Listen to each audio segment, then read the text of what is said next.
Good evening, ladies and gentlemen. I am live this evening with Paul Sutliff, although it's always my first instinct to call him Dr. Paul Sutliff, because whenever I speak with him, I go, that's definitely Dr. Paul Sutliff. He certainly deserves it. Very educated man, very experienced, and he's active in the field as a Christian apologist.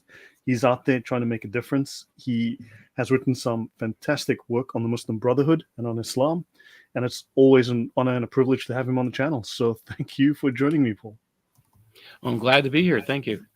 Yeah, tell us, you were at some conference today. You were at some event that may be relevant Oh, to the audience. it's a prayer group.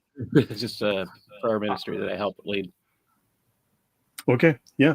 So today's topic, we wanted to discuss, now that Emperor Trump has been elected, and I believe that is his proper title. The Emperor Trump has been elected.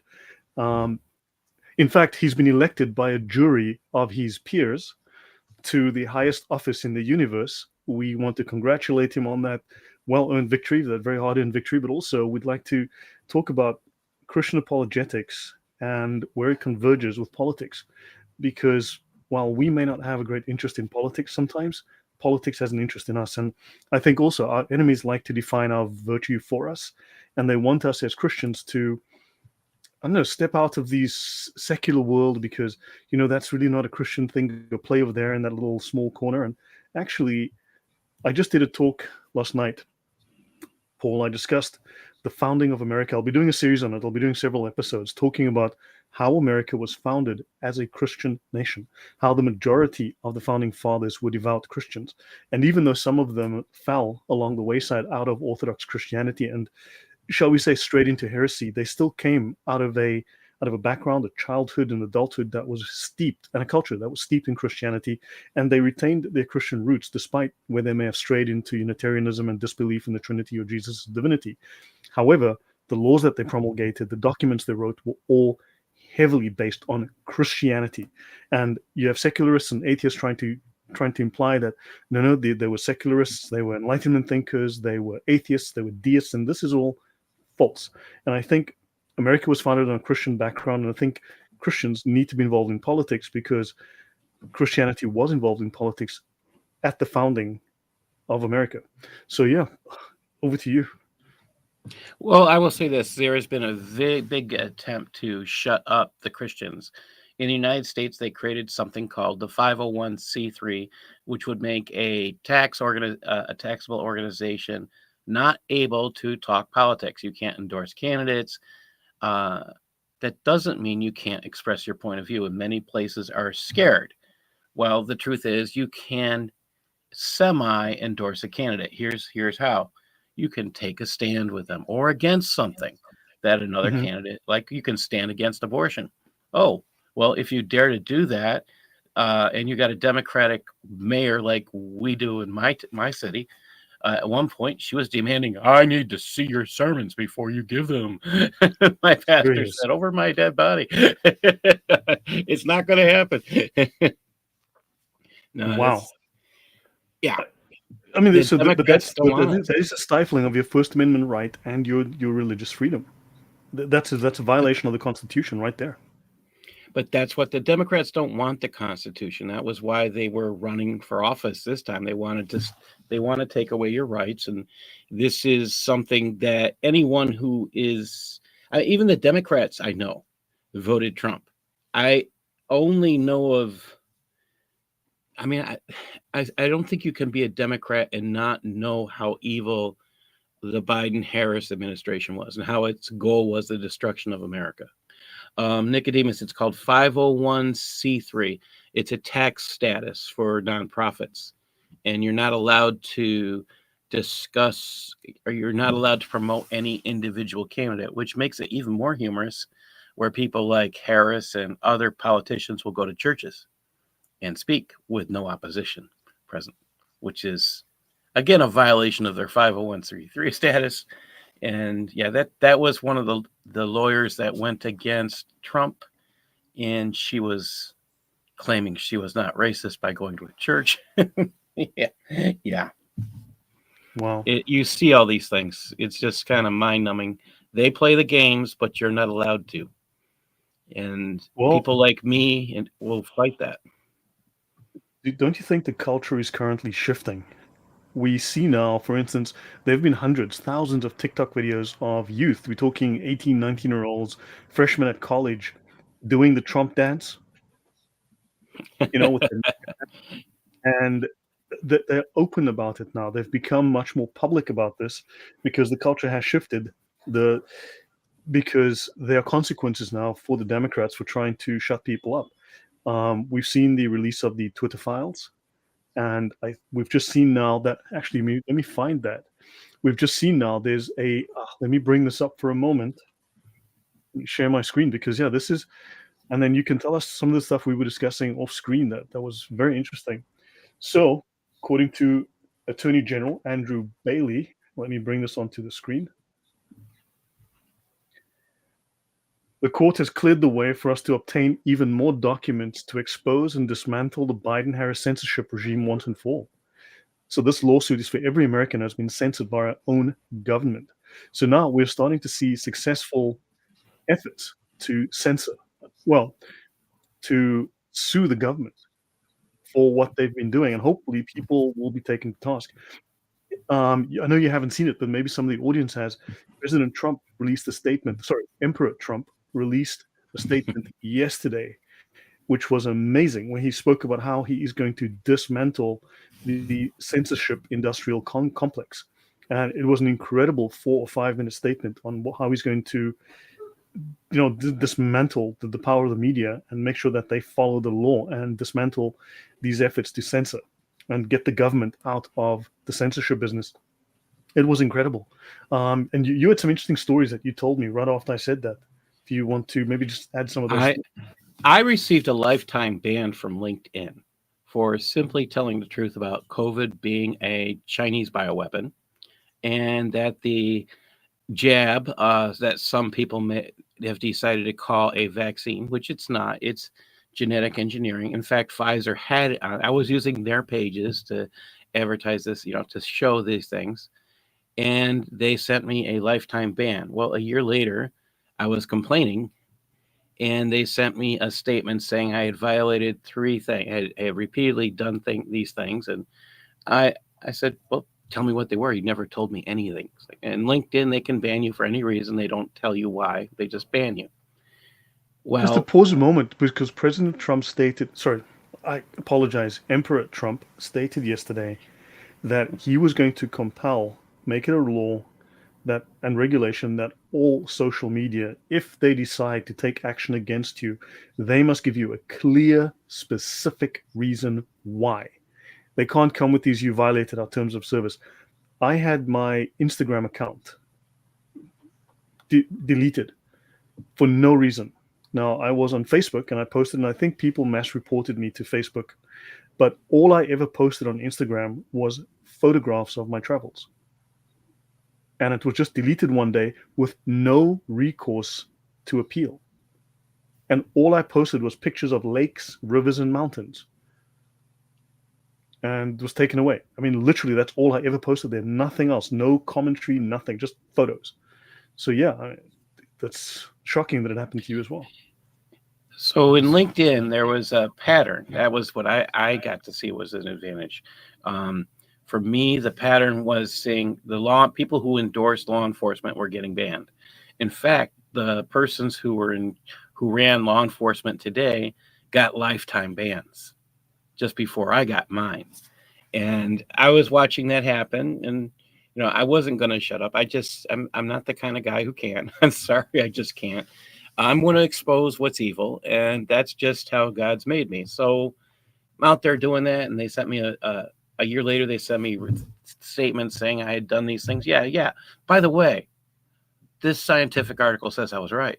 By the way, so your censorship of that means you violated your terms of service. All right. All these things I said were actually backed by scientific evidence. You posted CDC data and you were banned for that. Mm-hmm. Yes. That's part of why I was banned. It's just a small, it's like 3 things they were saying, but everything they said that I said was wrong was backed by scientific data, which I found later scientific journal articles, and I found that humorous. So they put me back in if I promise not to do anything again. And I says, well, I never did anything, so I'm not promising not to do it. Will you promise not to do it? I got back in. So are you back on LinkedIn now? Have they enabled your account Yeah. again? Yep. Oh yeah. I've been on for since it's shortly after Elon Musk took over. I was out for at least a year and a half, I would say. So during that time period, 2020, 2021, somewhere's in there, I was out for about a year and a half. Yeah, I think LinkedIn is going to become a very niche product. And I mean, Elon Musk may I love eventually it. replace it. Yeah. I've got people telling me they want to go other places, but I've got 18,000 connections in there. And to be honest, I've made the most valuable connections for doing Christian apologetics there, and for Okay, no, it doing has its talking about place. the Muslim Brotherhood there. Yeah. Okay, no, it has its place certainly. It's very niche, but yeah. Okay, well that's good. I mean, so at least you've gotten value out of it, so that's beneficial. The theme that we were discussing was we want to talk about the what are the consequences on the Muslim Brotherhood and Muslim infiltration into the culture now that Emperor Trump has been elected by a jury of his peers. They studied the evidence, they looked at his case, and they said this man needs to be emperor, and they elected him, which is I think just the right thing to do, because I think all of us breathed a sigh of relief on the morning of the election. Oh my gosh, that was just fantastic. I mean, I think it's going to be really oh, amusing. sorry. I think it'll be amusing because I think he's going to influence Europe for the good. I agree. I mean, I just wrote a thread on something. You've got these Hamas inspired marches which are in support of terror groups, which are in support of literal genocide of the erasure of the Israeli state. You've had just in the city of Anne Frank, you've had hordes of Muslims driving over Jews, throwing them into the river. Apparently, people have been stabbed. People are missing. So you've got Muslim mobs marauding through Amsterdam looking and hunting for Jews. And the apologetics that have come out, well, actually, the Israelis the previous day were ripping down Palestinian flags. Well, I know Hamas supporters who've been ripping down American flags. Are we then entitled to drive over them? Are we entitled to throw them into the river? Are we entitled then? I mean, this is a hypothetical, to stab them because that's provocation, according to the insane comments, the apologetics for this kind of violent madness that I've been seeing. And what do you think the consequence? Well, what are the consequences going to be now? Because the culture has shifted, and I think the shoe is now on the other foot. I think we're going to see. I think Trump is probably going to bring in Mike Rogers, Kash Patel, and I would say Roger Stone, but I think he's a little bit too old. And because he's going to bring in, Roger Stone, also maybe a little bit too drunk on occasion. Yeah, I think he's bringing in a number of people who know who the Muslim Brotherhood are, and that was the original reason they wanted Mike Rogers out. He knows a lot of stuff, and they are scared. The question is, who will he bring in to be to hold certain offices? Well, I can say this: I am aware that there was an original plan before he picked certain people for certain offices to weed out the Muslim Brotherhood from the government as a whole, the federal government as a whole. Because of that, being aware of that, I would like to have seen that action happen. He picked the right guy for that job. It would have happened. They would have been weeded out. However, there were certain people who stood in the way of that happening. And I know President Trump, I gave him a copy of my book on the Muslim Brotherhood. I handed it to him personally. Oh, fantastic. So, yeah. My understanding is that he read it and that he actually, at one point, after taking office, he quoted either from an article I did or something, maybe just has great advisors. I was hoping that's what I'd like to believe. It's just his good advisors. And this is shortly after he took office, that he was quoting something, and I was just we'll see how this pulls out. I'm going to pull this over so hopefully it won't bother, and I'll come back. All right. So I had written this piece and I had quoted Dr. Carafano on the.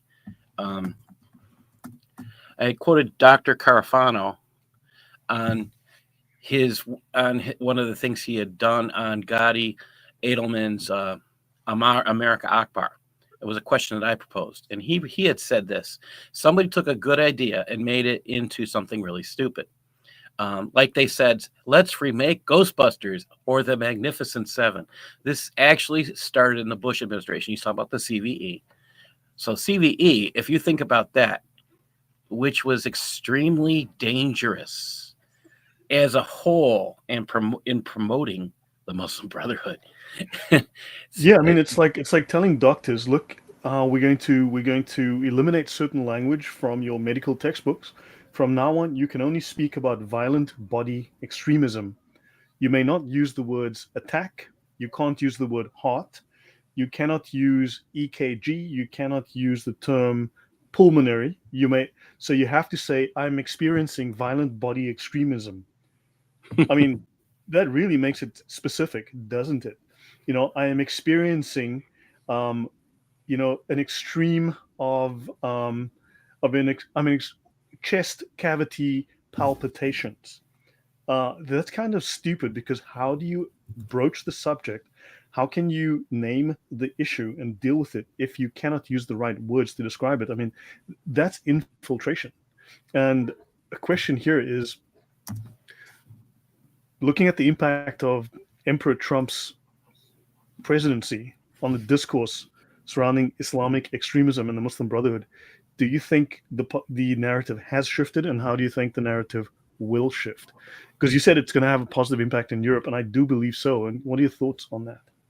I think because he's picked, I think he will bring Mike Rogers and Kash Patel. They both know who the Muslim Brotherhood members are. They both have the potential to begin the weeding. And the good thing that actually happened from him losing and being cheated out of office, and I say it's a good thing, he really got an opportunity. He wasn't cheated. Biden really did get 81 million votes. In fact, he probably got 120 million. The Democrats are upset now. They are starting to say, we think those votes are phony now. When you look at the chart, when you look at the vote 2016, the Democrat count, and you draw that line across, and you see this crazy spike.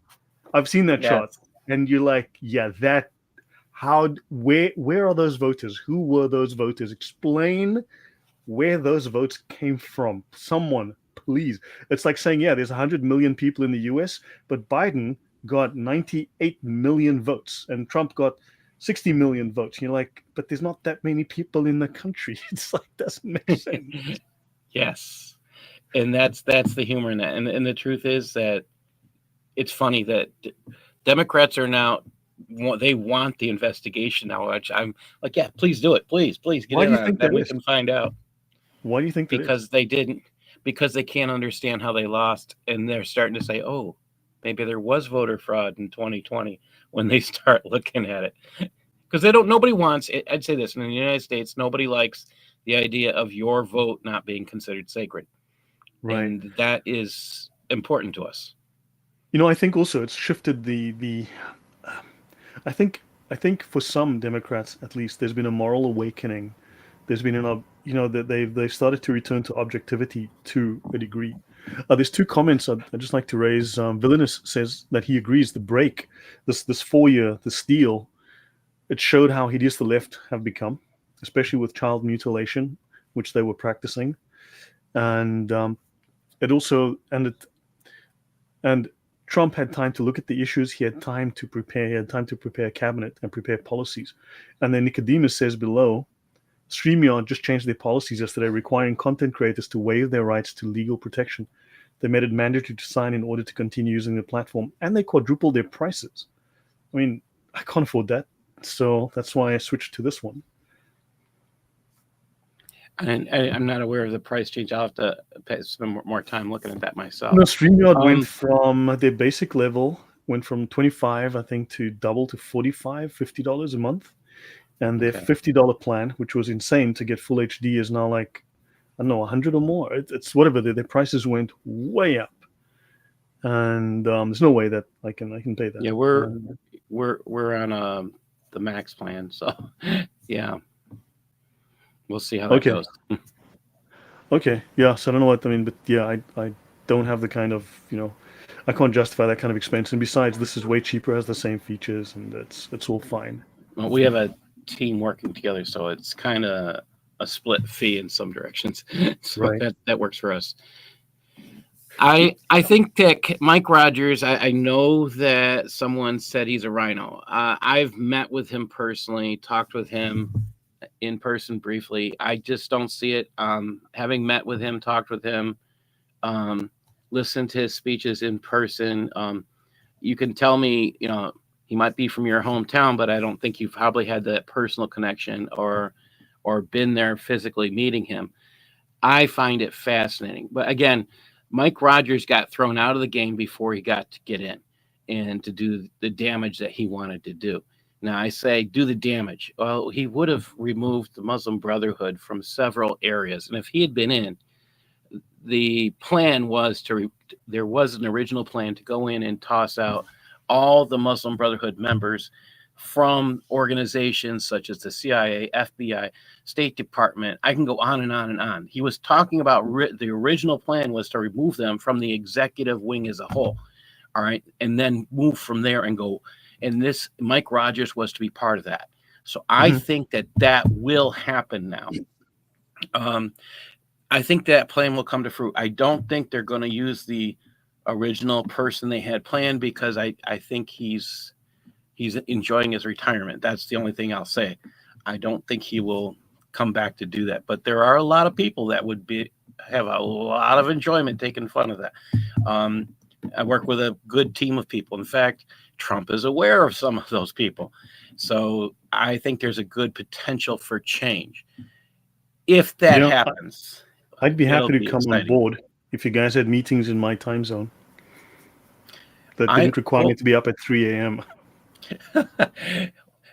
this is the one thing people did complain about throughout Trump's presidency is he's one of the unusual people. He doesn't require 8 hours sleep. He gets 5 or 6 and he's happy. And he expects everybody to work like he does. Right. Yeah.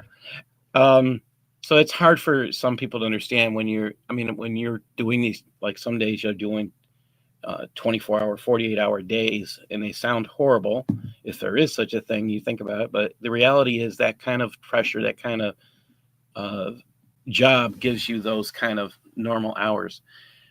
I'm really I never thought I'd be thankful to see Trump lose that election, but now he knows the game.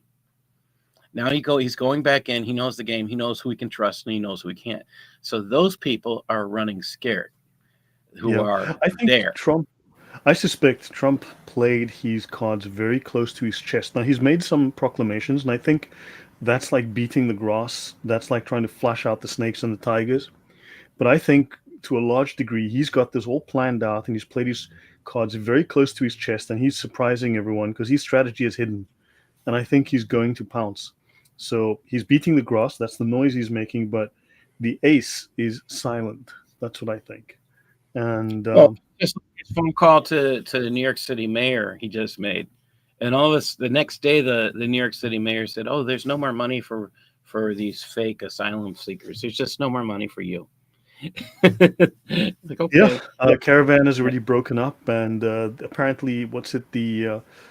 The Taliban says they want peace with America. Hamas says they want to end the war, and of course, who's the Houthis have said that all of their actions in the Red Sea were purely defensive, and they're going to stop now. True story. So, but I think, I mean, the Houthis are still illegitimate. I mean, they are an occupying force in Yemen opposed to the legitimate government. So things have. How do you think this is going to affect discourse in Europe? I mean, you look at the UK. I was watching a video in the UK of a Christian preacher who was, preaching in the UK on the street pu- publicly, which is allowed because Muslims do it, and he was doing so. And he was being slandered and screamed at by a group of leftists. And especially there was one woman who was incredibly loud and obnoxious, and she was close to him and banging a cymbal and screaming and shouting. And a man, she was a foreigner, and a local walked up to her and told her, "Hey, why don't you guys get lost?" And the police actually came over and physically grabbed the guy and told him, "You can't do that. You can't annoy those people." And then he told the women, like, "Can you guys just try to be a little nicer?" And I mean, this was shocking. You've just allowed foreigners to abuse a resident, a citizen, and you've threatened the citizen with arrest if he doesn't leave right now because he was shouting at people that are abusing a fellow citizen who's acting within his rights by people breaking the law. It was shocking to see. That just happened here in Canada a few weeks ago. I'm across the pond from me in Toronto, so I'm aware of that happening over here as well. It's almost the same exact scenario. It's someone that I consider a friend.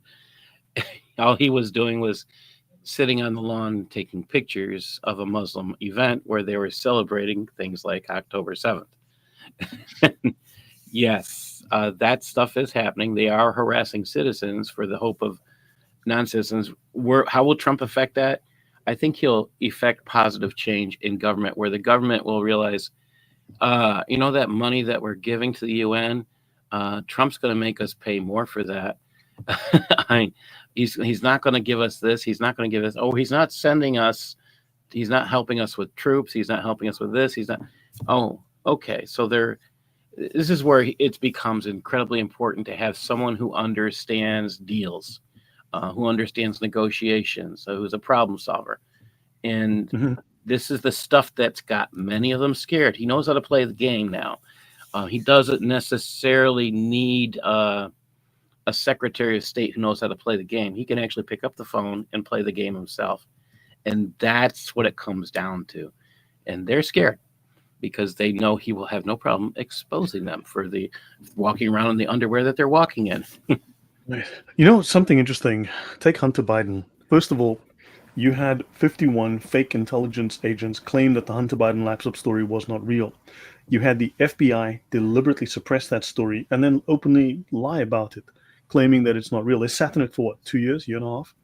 Then you had... So we don't want to see a government that is out doing retribution and lawfare, like you saw the Democrats have done against so many Trump supporters, against the January 6th events, even in UK, just for freedom of speech, for posting on Twitter. But people want justice. There needs to be justice. There needs to be accountability. Where the law was broken, it needs to be dealt with. Now, President Trump apparently, at least some Democrats have said, and I know they've made false reports here and there as well, but for instance, Hunter Biden, they're claiming now that Trump may pardon Hunter Biden, but the man has committed crimes. They've gone after his children. There needs to be retribution. There needs to be consequences. We can't simply allow them because they will see it as weakness. They will see it as, well, we can break the law and we'll just get let off scot-free. We don't want to see this anymore. We want them to know there will be punishment. So what do you think of that particular issue? I think Hunter Biden has already been charged and I believe found guilty. He pled guilty to some of the things. He lost a deal that he had originally made, so now the punishment's going to be more severe. And the cool thing is that now after this election, so nobody's going to feel any fear in putting Hunter Biden in a locked up facility for maybe a decade or two. I think that kind of term wouldn't surprise me. Will anyone turn around and go after Biden? Probably not. What they're going to look for is who's been telling him what to do, who might be living just down the street with a last name starting with O. That's a possibility.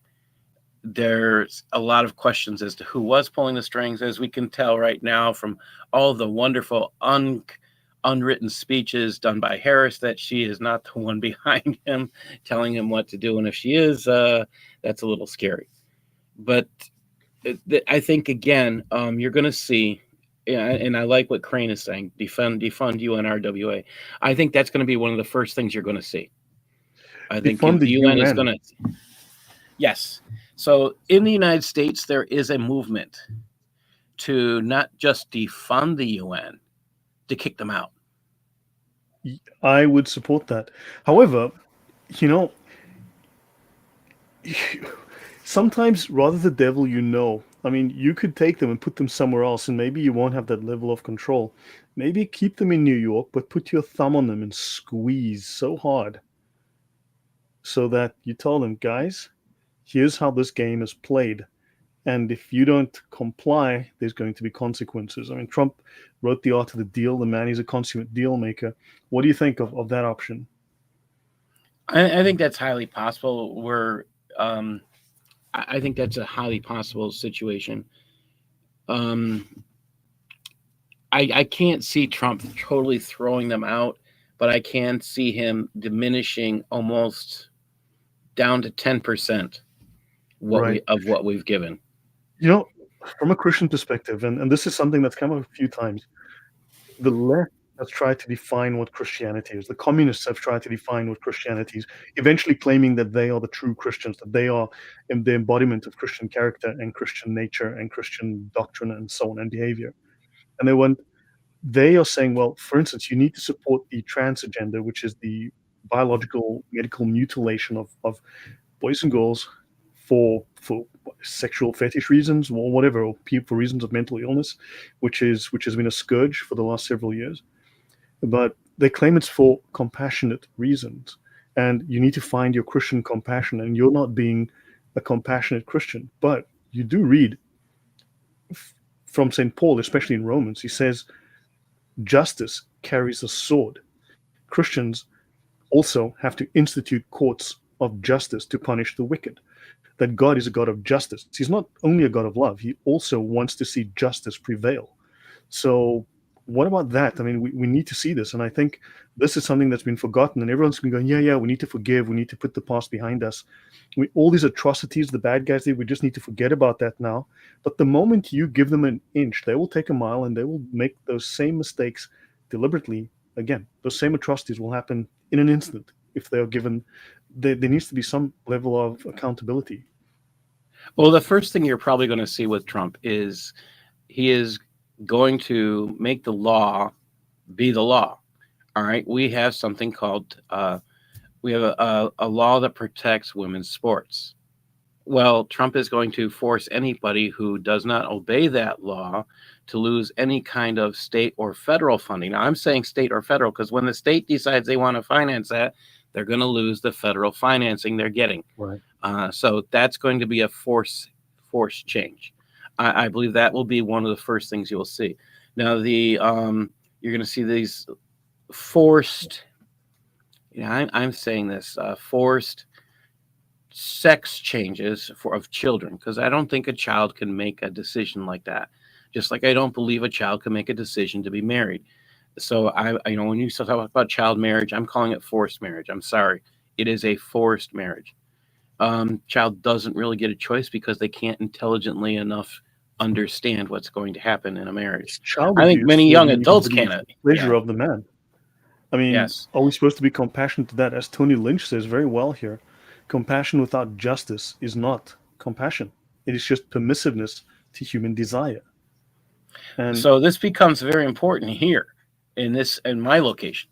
We have a hospital that is world famous, University of Rochester, and the Gallo Sano Children's Center performs sex changes for children.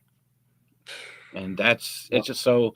Just want to make sure everybody heard that first name there, Golisano, because he's a multimillionaire with his name attached to that, and they are doing this.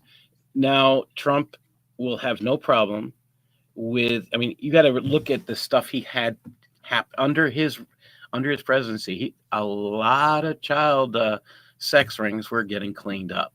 Oh, when you start looking at this, you're going to see some amazing things. I found it amazing. There was an interview on TV, and this gets too little coverage, but someone challenged the news media and said, hold on, you're saying the Biden administration is compassionate, looking after all these illegal immigrants. Where are the 300,000 children, prepubescent children that have disappeared? Where are the children, the 5-year-olds and 6-year-olds and 7-year-olds that have disappeared? The Biden regime has no idea where over 300,000 young children are. Where are they? Well, I think we all know they've been funneled into the child sex slave trade. Where's the accountability for this? I mean, we want accountability at some point, and I think there needs to be investigations, and people need to go to jail. Well, this gets now the details in this. We have I've just recently seen where they were looking at statistics of where people were sent and how these addresses actually showed up on connections to child sex rings, where they were sending. They were the DHS people were set. Sorry, I don't know what DHS would probably be the right way to start, is to say that they were sending people to these addresses, and there's no way they couldn't know this because they're part of the federal database. All right. There's just no way they couldn't know these things. So there will be prosecutions, and they have, they know who sent them there. They know who did the connections because it's all part of the public record. So there's no way they can't find the connections. So watch for prosecutions of all of those connected to this. That will follow. I firmly believe that. And just as you said, it's justice. I think when Trump comes in, they're going to be people crying and raiding. You're going to rain on my parade. Absolutely, they're going to rain on your parade. Why? Because you are committing acts of such horror that the United States can't be like England. England stood back. Oh, you're abusing my child. Oh, just do it quietly. Well, we won't say anything. Oh, wait, excuse me. The Englishmen that I remember used to stand up with a sword and fight for what was right. What? Are you too childish now? Are you too femaleish to stand up for your own children? Something's wrong. You men who call yourself Brits, I'm sorry. I'm tired of that. My family's British. No, I'm very concerned for England. And even I was watching the Joe Rogan podcast with JD Vance, and he was saying that he's concerned, and I'm sure this would be something that is discussed. And he said this out loud, finally. His concern is that the UK will become the first Islamic state with a nuclear weapon. I think that's highly possible unless something changes like immediately. And the truth is, I think the population of Brits, not those who are trying to take over the country. I'm talking about people who were born Brits, have to rise up and toss out those. I'm not for war. I'm not for civil war, especially. But when you have a people who are not standing behind their own citizenry, you have to do something. And that's what happened here. This is, I look at the kids I work with, and the things I do is really important to making sure people understand how the elections work here. And when we vote in the United States, we vote for members who actually elect the president. Now, you might think it's the popular vote. It's not the popular vote. It's the vote for each state, because we all have different desires, and our states are all different. We all go different directions for different things. You want to see what's going to happen. This is the problem with the UK. They don't really have a democracy. They don't really have a monarchy. They don't really have a constitutional or a parliamentary republic. What they really have is insanity socialism. They do. They don't have a popular vote that stands for anything, because they just override it, and that is difficult. Yeah, I want to say thank you to Matthew Velasquez. He says, President Donald Trump, yes. Islamo-communism, no. And thank you very much for the donation. Very, very much appreciated. So thank you very, very much. And also, I'd like you to use the correct designation. It is Emperor Donald Trump, please. Let's get that right. Let's get that right. What is crazy, though, the first past the post system is so, I believe it's antiquated, and it is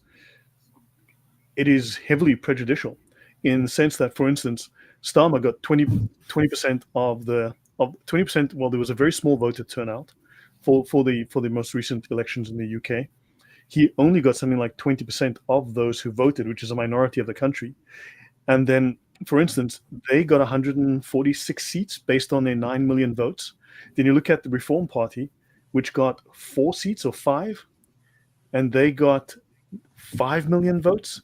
So the current communist party that sorry, the Labour Party, my bad, the Labour Communist Party got just slightly more than double the votes of Reform, but they got what, 40 times more seats or 20 times more seats, 146 seats or something like that for 9 million votes. But 5 million votes only gets you 5 seats. This is insanity. And then another party that had less seats, sorry, less votes than Reform, got several times more seats in them because they've got this crazy representational system. And this is unfair because that violates the will of the people. And it's insane. And then, and then of course, everyone is now saying the UK has become a two-tier country in just about every category you can think of. And you Brits, I'm gonna you're my family history. My family came here to the United States in 1622, and I'm sorry, we learned from the stupidity of the Brits, and we fought against them to the point where I'm very proud that we did. And now I look at the stupidity of the Brits allowing the sexual escapades against their children by saying nothing. But the thing is, you find the judiciary, the law Yeah, I'm sorry. enforcement, I'm the laughing at government. the statement by Oh, sorry. Yeah, no. Yeah, sorry. blasphemous. But people do complain. And you get the law enforcement saying, look, you're being racist, you're complaining about Asian men, and we find this very racist, please go away. Or your daughter was complicit because she, her skirt was really short, or she was hanging out with them and decided to get drunk. Your 12-year-old daughter decided to get drunk with these 35-year-old men, with this group of 35-year-olds, and it's therefore her fault. And so there's clear that the law enforcement are complicit. There's this unwillingness to enforce the law, and of course they're afraid. It's easier for them to shut up one 12-year-old girl than to go and deal with the potential horde of rioting Muslims. And this is obvious. There's fear there. Do you think that the Trump victory will change this? Because I think when I speak to people that I know in the UK, there is a simmering discontent that is likely to explode if it's not openly discussed and allowed to be brought into the open. I think this could explode and this could go bad. I think J.D. Vance set a match, and he is doing the job that a vice president should do. He's going to say the stuff that President Trump might feel a little kept from saying. Well, J.D. Vance has just started that. He set that match saying, look, you guys, he called out the Brits for not standing up for children.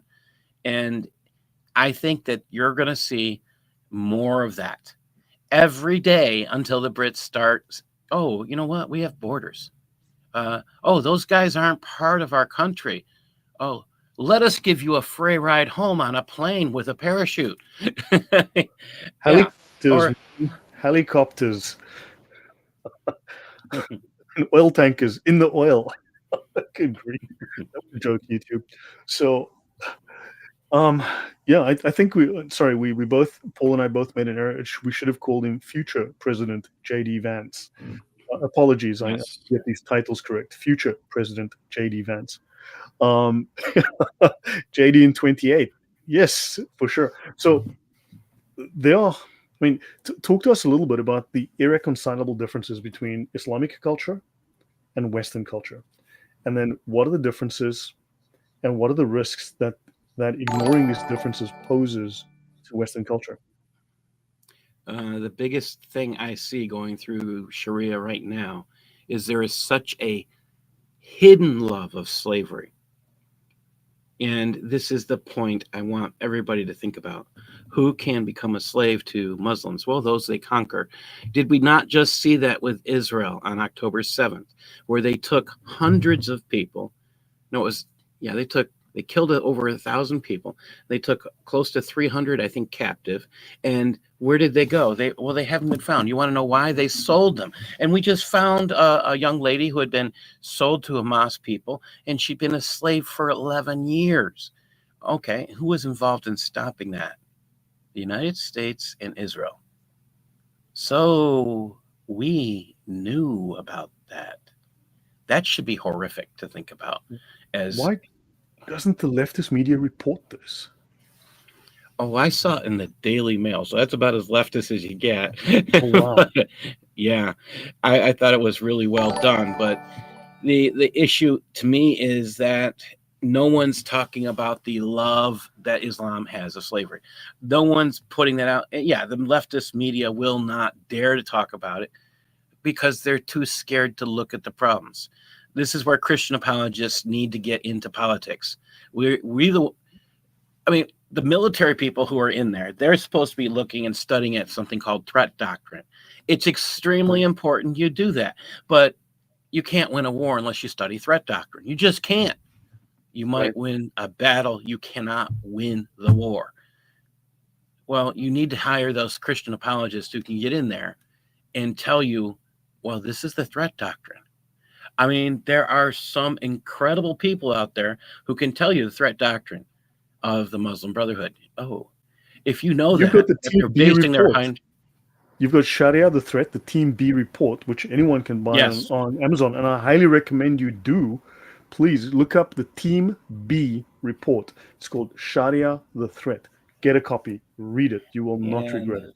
what's the other guy's name? And thank you to Mary Alex and Harold Johnson once again. Thank you very much. These donations are very, very much appreciated.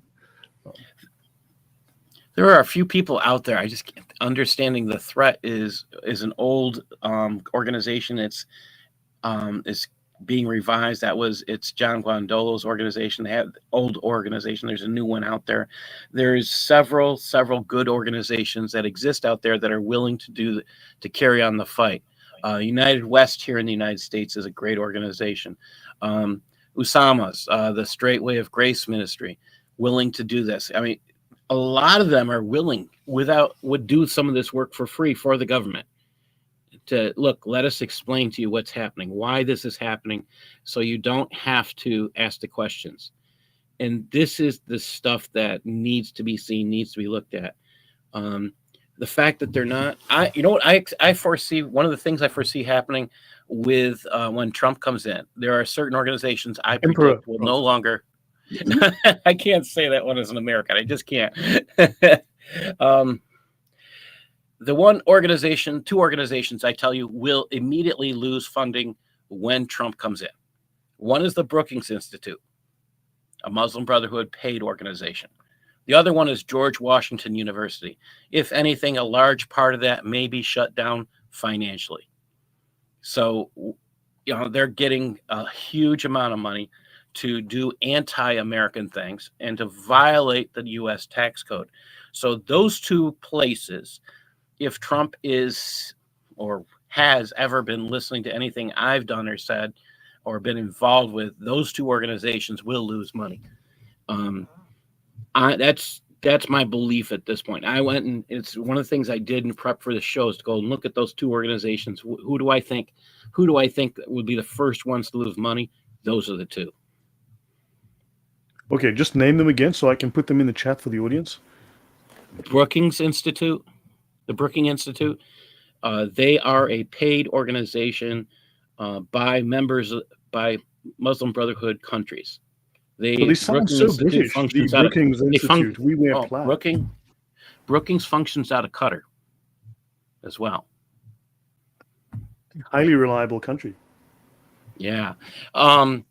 George Washington University has one of the largest Muslim Brotherhood influences in the entire country. Oh, and look where that is. Washington, D.C. Crazy stuff. The amount of money that these countries, these Islamic countries, these 51 Islamic countries or 54 are pumping into Western elite universities. In fact, do you know that I saw a stat a couple of days ago. If you look at the states that have the highest, the most elite universities, the top 5 states, they all voted blue. That have the most, no, if you look at the states that have the most educated people with the most elite universities, they all voted blue. When you look at the states that have supposedly the least educated people, they all voted red, because American universities are churning out socialist, jihad-friendly university students who have been brainwashed and indoctrinated. I want to address Phil's question here. He says, is it romantic to believe that as Trump takes office, some type of justice will be served with funding? Well, let me tell you about my when Trump was in office. Shortly after he took office, there was a huge amount of flooding in Lake Ontario onto American soil, and that was because the former president, who I do not consider a very good man, which was I call him Obama, and Hussein, you talking about this Hussein? yeah, Barack Hussein, Barack that's a the, Hussein. Hang the, on, hang on. the The flying ass. Burak, I'll say Hussein Burak. That it. sounds. Hang on, that's Buddhist. Hold on, no. Hang on, hang on. It's Baha'i. I'm trying to get the tone of that name. Hussein and oh, Baraka. That's blessings from Allah. That's Hang on, Hussein and Hussein. That's a French name, right? Italian? Just help me out here, man. I say stick with the first name. There was a flying ass named Barack, and it became president. And Muhammad rode that ass, that flying ass, according to Muhammad was ridden by Right. things. But you think about this: that guy became president. He signed a treaty with Canada, and this treaty Mm-hmm. with Canada raised the lake levels. Now, locally here in Rochester, New York, we had somebody going to those lake level treaty meetings, and he kept coming home. This is for a few years, telling us each time he went, they were using bad statistics and how they were using bad statistics. And I am not a numbers guy. I just, when I get to numbers, I can listen just so much. And he explained to us every time there's going to be massive flooding when they signed the treaty. They signed the treaty. We had 2 massive floods for 2 years. Wow. I talking to somebody I was working with at that moment, and her house was going underwater. I says, I'm not leaving until I pull out all my sources. So I contacted somebody I know who worked in the executive wing while Trump was there. And that was Friday. She was in tears. She was crying. She had to go home. And what happened is that Saturday, I asked Trump to do that in this one thing. I says, have Trump, number one, open the St. Lawrence Seaway to lower the lake levels. Number 2, I asked, cancel the lake level treaty. Well, that Saturday, the St. Lawrence River opened up. The following Saturday, the lake level treaty was canceled. Oh, so to say why do I believe there's justice? Well, I look at how quickly this man acts when he believes something's right. Right. Do you know And there were these that's the thing. floods? There were these floods in Spain recently, and everyone's blaming that on global warming. And as you know, border crossings are caused by global warming. Inflation is caused by global warming. High milk prices are caused by global warming. Toothache is caused by global warming. You were stabbed because of global warming, and so on. But the whole issue with just like the forest fires in the forest fires in California are caused because of mismanagement by the Greens and the Socialists because they want to keep everything natural. Look, it's also natural not to brush your teeth, but I think I'd rather have a little bit of it's very important to brush your teeth and floss, as I've said many times on this channel. It's not natural, but I think it's a great idea. It's also not natural to, I don't know, shave under your armpits, but it's a, and then use, underarm deodorant. But I think it's a fantastic, if you've lived in Africa and you've been to Asia, trust me, you're going to think that underarm deodorant is one of the most amazing, effective, critically important inventions in the history of mankind. Because trust me, you haven't spent enough time in the third world if you don't think underarm antiperspirant is an incredibly important thing, even more so than sliced bread. Trust me. But on that point, the floods in Spain were caused because they wanted to have the rivers be natural, and they took down dams. They actually closed dams. So because of that, you had floods, and the dams were regulating the floods. And now because, well, nature needs to allow to run its own course, and now 300 plus deaths. And of course, what's going to happen is, I guess, that certain investors are just out of sheer accident going to buy up the land real cheap. Who knows? It's a real possibility. So yeah, I mean, these things. This is mismanagement. This is also because in California they don't clear the brushwood. They don't clear That's the dry wood, well, and therefore, it's the same story though. In California, they closed certain lakes. They they had some man-made lakes and things. They stopped them, and dams as well. They destroyed their, and this is one of the reasons why you had massive forest fires and dryness and stuff. A lot of this stuff could have been solved. The mass, it just huge if you just left things yeah, alone and allowed things to continue as they were. But because the environmentalists decided yeah. they were the kings, and you know, you start listening Operative to word people whose being they brains put aren't the there. mental into environment. There's a question from Philip. It says it's romantic of Paul to believe that as Trump takes office, some type of justice will be served with funding. What evidence supports this view? Yeah, I'll take a quick stab at That's this. He's made some very strong statements. He's made some very blunt and bold statements, and I think he would undermine his image, his legacy, and his entire campaign would be disillusioned if he failed to carry through, or if he didn't fight tooth and nail to do so. And I think also this election was for his survival, his political and personal. They would have left him to rot in jail. They would have destroyed the country that he loves if he didn't win this election. He would be sitting in court, and he would be thrown in jail, and he would be murdered in jail or on the street. This was a real concern. The same for Elon Musk. It was do or die. And I think they have nothing. They had nothing left to lose. They became dangerous because they had nothing left to lose. And I think, yeah, they realize it's a war. I suspect, but yeah, I mean, we'll have to see. But I think he realizes people want a reckoning, and he wants to avoid violence. So therefore, public violence. So yeah, what are your thoughts though on that? I mean, how would you interpret well, that? What's that? I think that you'll see the team come in. You're going to see Elon Musk become part of that team, and they're going to tackle the number one thing I think they're going to tackle is the censorship. That'll be the first whack-a-mole, And so to. Doge, he's going to kick them out. Oh yeah, it's going to be fun to watch. Is anybody who's been censored, uh, myself and Lloyd included, will see some victory here. Now he You know, needs Elon Musk to understand some of the stuff because he's not a computer guy, but he has when you're a big wig, you hire and you want to be successful in any field. You really want to be successful. You got to find the people who are the experts in the fields that you are not an expert in, and you got to hang out with them and you got to spend time with them and learn what they think works, and then if you can give them the power to do what they think is right. So yeah, see this game played out.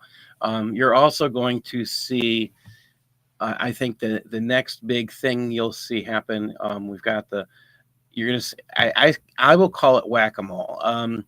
We talk about whack-a-mole when you're taking out jihadis or you're taking out certain things. I think that the Muslim Brotherhood will begin to be cleared out silently.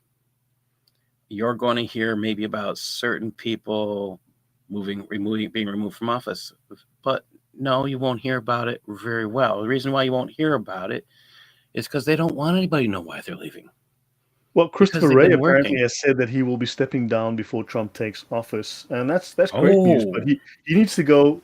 He needs to go straight to jail. Do not pass begin.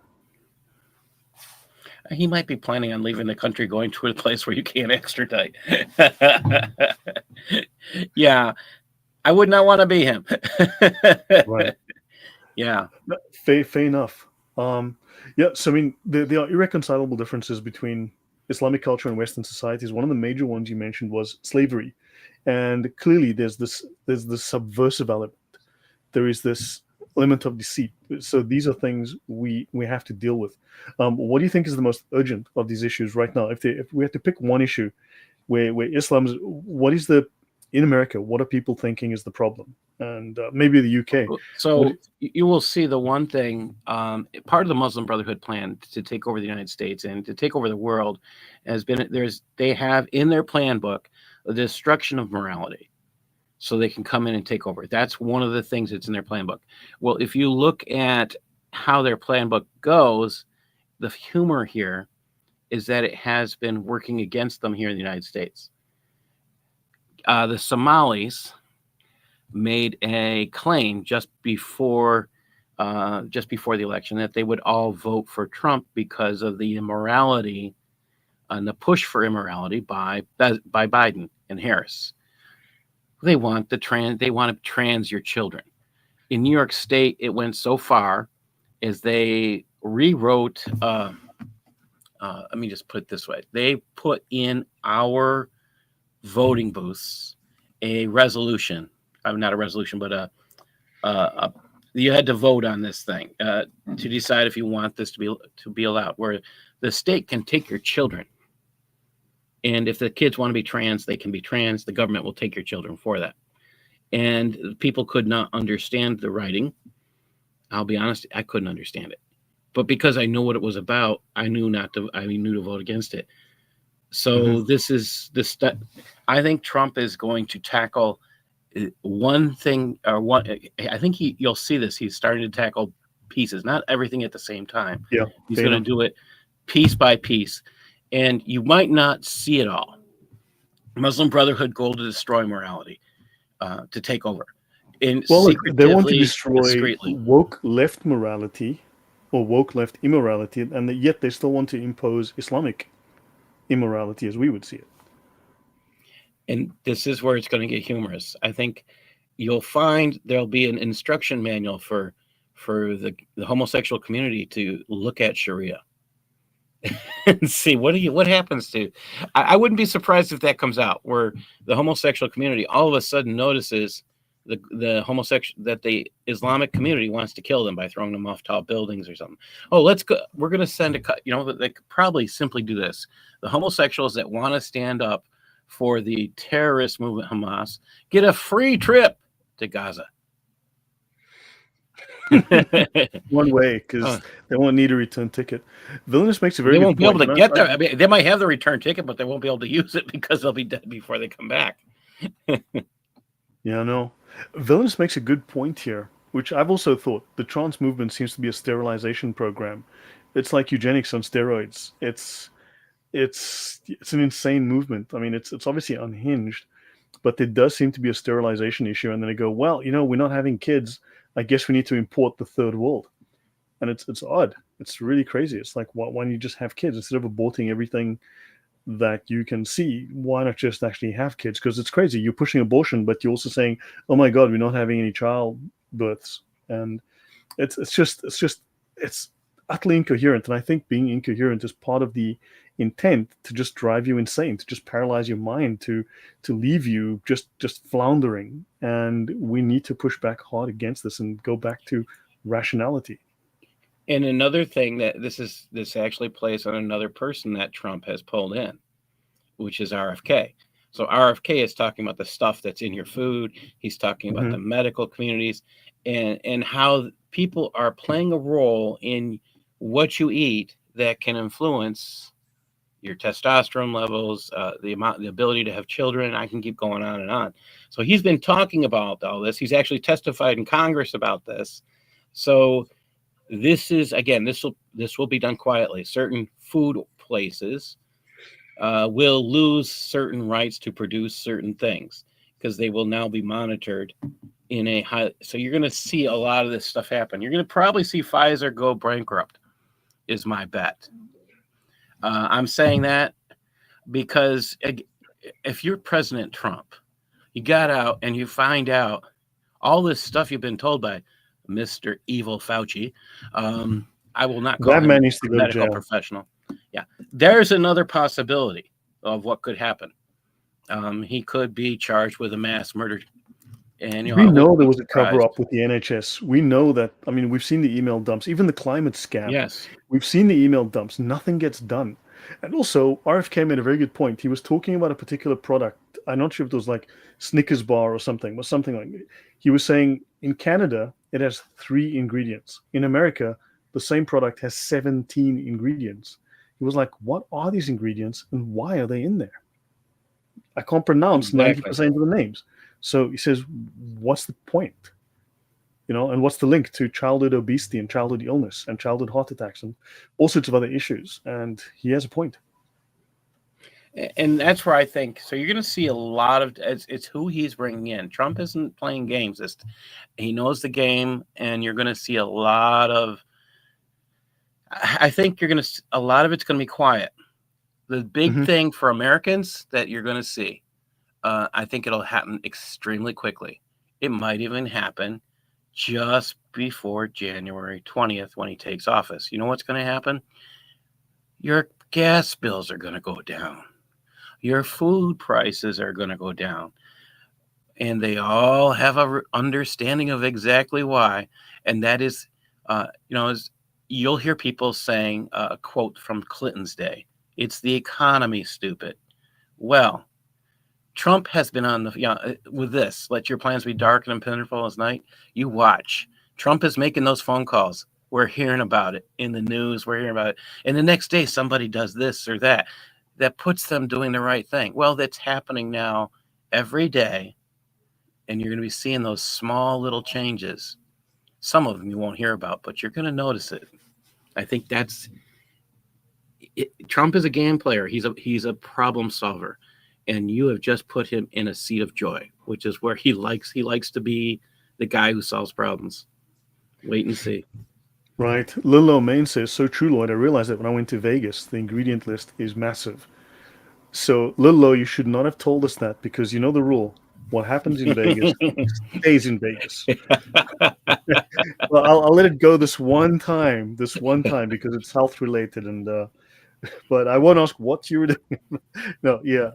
No, true. I mean, yeah, I was in Vegas once on a business trip. We had a conference there, and the food was terrible. So like it was the worst.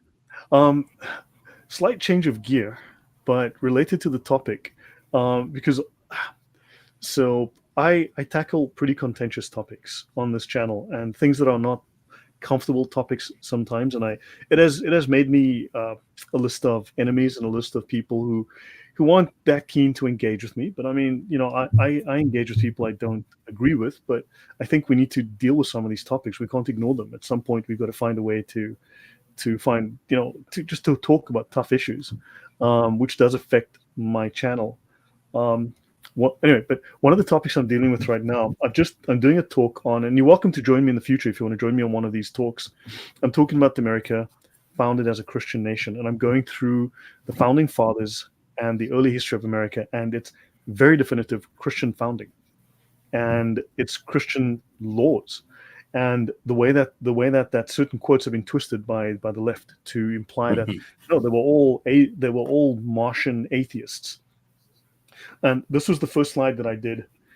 This is from the Congress, U.S. House Judiciary Committee, 1854. Had the American people during the Revolution had a suspicion of any attempt to war against Christianity, the American Revolution would have been strangled in its cradle. In this age, there can be no substitute for Christianity. That was the religion of the founders of the Republic, and they expected it to remain the religion of their descendants. And I will be talking about how the laws of the US, the government of the US, endorsed, actively promoted, funded Christianity. And now those laws have been completely inverted. Your thoughts on this, and how it relates to, because there's the freedom of speech in the US, that's your First Amendment. There's the freedom of conscience. Benjamin Franklin and others wrote about that. But they didn't place other religions equal to Christianity. They said, sure, you are free to believe in the flying spaghetti monster if you so choose. But clearly, other statements they make very bluntly imply, and I will be covering that, Christianity is the religion of the Republic. It is the religion of the government. Your thoughts on this, and how, returning to this, and do you see us, I think there's going to be a revival, a Christian revival. I think we're going to see religion in the White House. I think we're going to see Christmas come back. This happy holidays, excuse me for saying this, but that is just such a bullshit statement. I am sick and tired of hearing it. And where did Paul go? Oops. And you've got, I mean, the trans day of, what was it? The trans day of celebration on Easter Sunday that the Biden regime had this year. That was insanity for me. So these are things that I would like to see disappear. I'd like to see an acknowledgement and recognition of Christian holidays, Christian words, Christian terms, Christian culture, Christian rituals, which need to come back, because this is what America was founded upon. Did I chase Paul away? I hope he will come back. Let me send him a message. Yeah.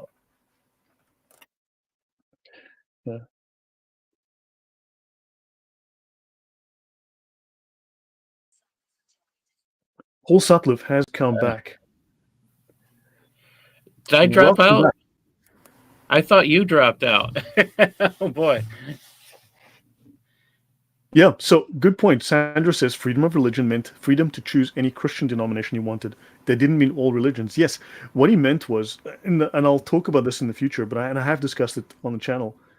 What they wanted was they didn't want any one Christian denomination to reign supreme over the others. And they were referring to Catholicism here. They didn't want Catholicism to be the the preferred one. They want to look, okay, fine, we've got a plurality here of Catholics and the multiplicity of Protestants, and look, let people do what they like. We don't have to like it. Even Thomas Jefferson went off the reservation. He effectively developed heretical views, but he also stated, and in his actions spoke louder than his words even, his views were private. They were his own, for his own reasons. He didn't force them on anyone. And that was all it meant. And thank you for that, Sandra. Your thoughts, Paul? I mean, America's a Christian nation, and I think we need to, and Europe should be Christian nations as well. And your thoughts on this and how it fits into this mix as Christians? We need to start fighting for our culture and against Islam and against these encroachments. I don't think. Well, there's a belief out there right now that Trump, when he was shot, accepted Christ. I don't have a belief either way on that. I'd like to believe it's true, but I like to wait and see from person's actions. I think if there was a time that people would have believed he was a Christian, it might have been when he was in office, because he invited pastors to come to the office and to influence him in very positive ways. So was he a Christian before? Is he a Christian now? We'll wait and see, as things go on. Will there be a fight for Christianity to stand? Well, I think there's going to be a fight against the particular organization that likes to store their weapons in their mosques. Oh, you can think about where that is. There's going to be a fight against that. Buddhist word? Oh, it's not Buddhism. Hold on, Buddhists. Are those the guys who wear the yellow robes and the sandals, and then they go around yelling something about religious phrases on bridges? That's how the British describe it. Well, I think it's these people who like to take over roads, which is for prayers, which is against their Sharia, which is hilarious. Every time I see that, I'm like, okay, somebody should go out there and read to them from Reliance the Traveler about how they're not supposed to be praying on the road. Yeah, that would be fun. Right. Yeah. John Adams states the general principles on which the fathers achieved independence were the general principles of Christianity. The principles on which the fathers achieved American independence were the principles of Christianity. This was a Christian war for independence. This was for Christian independence. This was for the right to develop a nation based on Christian principles. The whole revolution was preached from the pulpit. It was right from the pulpit. And I think if there's a change that would promote this, it would be a removal of the restrictions in 501c3 that don't allow you to really talk politics. And if that can be done, it'd be interesting, because I'm now aware of many Christian organizations who are willing to give up their 501c3 status, which is a nonprofit status, in order to preach the Bible and to talk and give talks about truth and respect to politics. Hmm. Yeah, Mary Alex says Trump said we need to bring back the Bible. I mean, look, he brought Easter back. I'd vote for him just for that. He brought Christmas back. He didn't bring back Happy Holidays or Transgender Awareness Days on Easter Day. You know, that was a slap in the face. I want to show. So, how do you think this will affect others? Because if Trump makes this move, if he starts to show an overt Christian bias in the government and supports Christianity, supports the church, supports reading the Bible and Christian culture, do you think this will then motivate others to do the same? It'll create a wave and ripples throughout the culture, even in Europe, even in Britain. This will embolden others because if he goes first, he will embolden others. Do you think that? Because I personally think that would give others the confidence and the courage because courage can be infectious, is infectious, like in Britain, to push back and assert their culture without fear. And eventually it'll become a tidal wave they can't stop. Well, the big thing Trump believes in and that he impresses on anyone who meets him is his belief in the word legacy. What are you leaving behind? How are people going to remember you? Well, if Trump is the guy that people remember as having brought Christianity back or emboldened your nation to stand up for its own people, or if he not only did that for his country, but he emboldened all of Europeans' governments to stand up for their own people, can you imagine the legacy Trump will be able to brag about? And Right. that's what he would, what he could brag about. I'm saying brag about it from the grave. That's what you have to get. Trump is all about what people are going to think about him after he's gone. And you have to grasp it. That's the only reason the South Korean guy was paying any attention to Trump. Trump was teaching him about the concept of legacy. And this, if you will see anything, if you see anything in London, Germany, any of the Sweden, oh my gosh, Sweden's almost fallen. Denmark's almost fallen. In fact, Sweden, Germany, they're now doing persecutions of Germans, of people who have left Iran, become German citizens. They're doing persecutions of people who've left Iran because Iran requested it. You want to see organizations wake up and start standing up for their own people? Watch how Trump leads starting in January when he gets there. And he's already starting this game. He's going to start making those phone calls. He's technically in a space of in the middle where he can and can't do that. But you watch. As far as Christianity, he has to be a very careful, quiet game. He'll play that game behind the scenes, and it will happen. It's going to be that'll be a behind the scene game. You might see pictures of him going to a church. It might be every Sunday.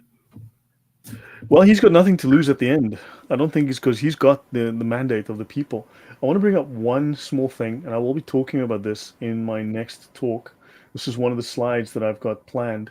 And would you like to join me for one of these to talk about Christianity and the U.S. Constitution? I think you're an American, so I've done a lot of research work on this, and I'm planning 3 or 4 episodes or more to talk about this issue because I think it's very, very important.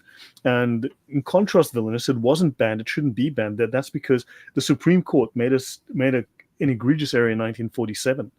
But let's have a look at this. This is the Congressional Prayer Proclamation. I'm not going to go into all of the details, but this is from the 1700s. And this was in Congress. For as much as it is the indispensable duty of all men to adore the superintending providence of Almighty God, to acknowledge with gratitude their obligation to him for benefits received, it is therefore recommended to the legislative or executive powers of these United States to set apart, and they did this at least 16 times, to set apart Thursday, the 18th day of December, for solemn thanksgiving and praise, where the government would pause to specifically, in the Houses of Parliament all over the country, have a day of prayer, of thanksgiving, of fasting, of Christian worship, that with one heart and one voice the good people may express the grateful feelings of their hearts and consecrate themselves to the service of their divine benefactor. The government explicitly promoted and celebrated Christianity. So we've been lied to for decades now by the left. and they've pushed their particular religion, secularism, atheist secularism, into wokeness, into the government. And this is the stuff that is not taught in the public schools. And again, if you look at the history of how this change comes, they get into your colleges, they get into changing what is taught in the colleges. So those people go back to the public schools and don't teach this stuff. They don't want your children to know. And that's where we have to start playing the game back as Christians. We have to get our people into the colleges. We have to play the same game. We have to get that same game plan up. We have to get there. We have to be teaching the truth to those college kids so they can take this back and teach it in the high school, in the elementary school. We have to let them know the truth. Yes. Well, I hope to start on this channel at the very least, and I want to do several episodes and talk about it and show the overwhelming information and detail that proves that the American founding fathers, the government, were very much strong Christians. And even when they strayed, even when they were dabbling with Enlightenment philosophies and ideas, they still stuck to very Christian roots. Definitely. That's going to be a good series. Yeah, so if you're welcome to join me. We'll plan for in this week, maybe Wednesday evening if you're available. We can look at that, or Monday or Wednesday. I'll sometime next week we'll discuss. Okay. Yeah. Right. So any final words, any final thoughts? Because I think we can sort of wrap up here. But I mean, this has been fascinating for me, and I think we want to give people hope. We want to give them reason to be positive. We want to try and give them perspective and realize that there are reasons, to be positive. There are reasons to think that we're going to succeed, we're going to win this, and to believe that we should. Your thoughts and final thoughts. The one thing I heard from leftists the day after Trump was elected is, "Oh my gosh, he's going to start all these wars." And I looked at them and I like, you do remember Trump got us out of Iraq, right? You do remember Trump is the reason why we were leaving Afghanistan, but the idiot who was in charge decided to go with a plan that was rejected by Trump and purposely waited. Purposely waited until Trump's plan to get citizens out was no longer financed. Hold on, just one second. Pete Ross says the founding fathers was Freemasons. Every single one, because Pete Ross, if you cannot prove your statement with fact to show that every single founding father was a Freemason, then you're either wrong or you are lying. So I'd like to know which of those two. That is a thought that many Americans believe. Yes. In fact, and that is not exactly true. And you'll find that out. And Freemasons at that time period here, you could not be a Freemason and express any form of paganism in the United States because you would have been removed. And also, I've had others who says the the founding fathers were all Satanists, the founding fathers were all atheists, the founding fathers were all Martians, the founding fathers were all Luciferians and Jupiterians and Neptunarians and Plutonarians. And look, seriously, this is like Jesus was a black man, Jesus was a Muslim, Jesus was Japanese, Jesus never existed, Jesus was Dionysus, Jesus was... Pick the name of the god that you want to. Sol Invictus. You can't all be right. Understand? So this is false. This is not true. You will certainly find some Freemason influence, but that statement as a blanket statement, Pete, is false. So, Anyway, back to you, Paul. Watch and see. I think the humor here is people need to start looking at what's already happening. Will there be a huge change? Yes. Will there be a change that is noticeable? Yes. Will there be a push towards what Trump wants to be his legacy? He wants to be known as the best president ever, or as Lloyd would say, the best emperor ever. It's going to be tremendous. It's going to be tremendous. Something like that, right? So it's going to be big. I can't use it. Big and beautiful, and everyone's going to love it, and it's going to be fantastic. It'll be tremendous. Yeah. So what's wrong with thinking like that? You want to be remembered as the guy who created peace. Do you remember the left was just saying? I'm just telling you, the leftists are telling me he's going to create war. Oh, he's in the process of He started stopping no 3 new wars wars, and right now. he brought peace to the world for 4 years. Yeah. So watch. I think before he even gets in, those warmongers that are out there are running. You're going to see that. The president of Germany, I think it was, the head of Germany was saying he was afraid, or is it one of the people made the news recently, afraid that Trump was going to stop the war in Ukraine. And I was laughing reading that. Well, watch. You'll see stuff happen. Um, it's going to be funny, I think, because you're going to see all those plans actually for the wars to stop they're already in motion. Right. Yeah, Pete says that 9 of the 56 signers of the Declaration of Independence were Freemasons. That means all of the signers of the Declaration of Independence were Freemasons. So 9. Well, at least we have something specific. He says 9. At least we have something specific that we can deal with in the future. And yeah. So guys, thank you. And Adriana Petrakovic, or Petrakovitz.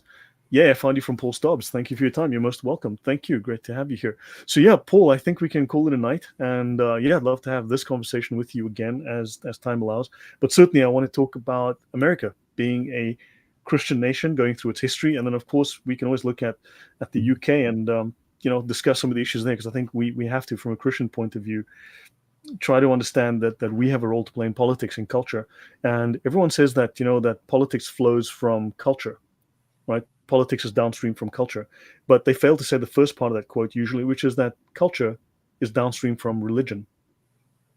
So it goes from religion to culture to politics. And if you want to fix this, you got to get religion right.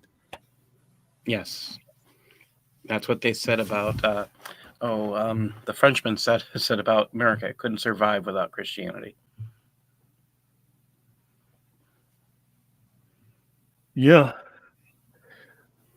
Pete's like, Pete, I think you've got Freemasonry on the brain. You may want to eat some natural food that's organic and go back to better sources. If you're listening to the guy, who's the guy that did riding on a pale horse, or riding a pale horse? Who was the guy, that well-known conspiracy theory author that I used to listen to? That guy, I loved listening to him. All the conspiracy theories. And then one day I listened to him say something that I actually knew something about, and I was like, this guy, what was his name? Hold on, let's find this. And now I got to find this.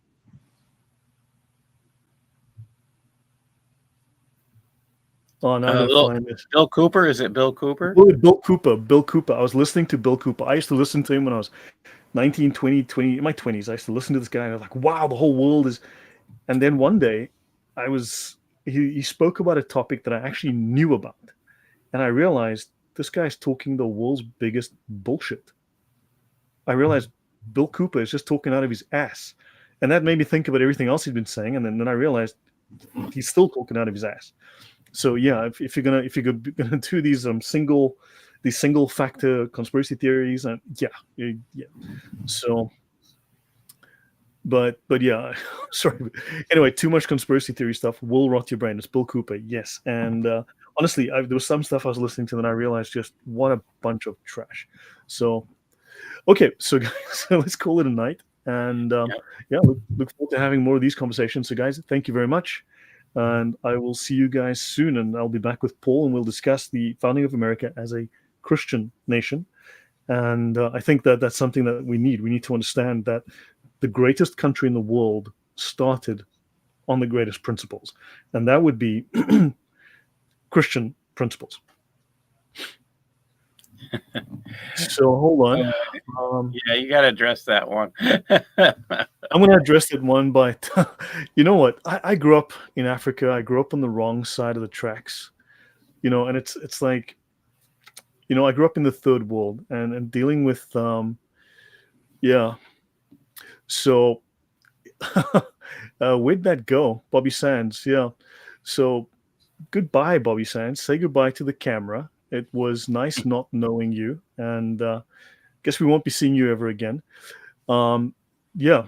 So again, conspiracy theory thinking will rot your brain, has rotted people's brains, and yeah, Islam will kill you. Jews aren't wearing exploding vests. Jews aren't wearing belts with dynamite stuck on it. Jews aren't driving over Christians at Christmas markets. And notice in the UK now, the Manchester police have come up with a beautiful statement. I just put a tweet up on that today that the Manchester police have stated you can feel safe at the Christmas markets. Why? Because we will have armed police officers at Manchester Christmas markets. And why? Because the Muslims will kill you there. That's why. It's not Jews doing it. These are Muslims. So maybe we need to look at some real problems instead of imaginary ones. Last thought to you, Paul, before I call it a night. Oh, I'm just excited that they're thinking that way. Maybe they're more emboldened because somebody believes in legacy who just got elected. Yeah.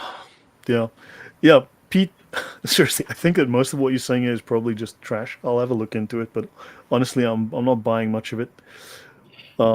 Pete, all of Washington, hold on, from all of the founding fathers to 9 of them, now all of Washington is Freemason architecture. Couldn't have happened everything. because who did the plans? It's because of who did the plans. It's actually impossible. Yeah. So, like I said, my views on this, and excuse my friendship, but I'm from Africa, and that's bullshit. So seriously, there's just too much broad stroke bullshit. I'm from Africa. I can think critically. You're from the first world. You had privileges growing up that I never had. And if I can think my way through this critically and read, so can you. So anyway, good night, everyone. Take care and good night. God bless.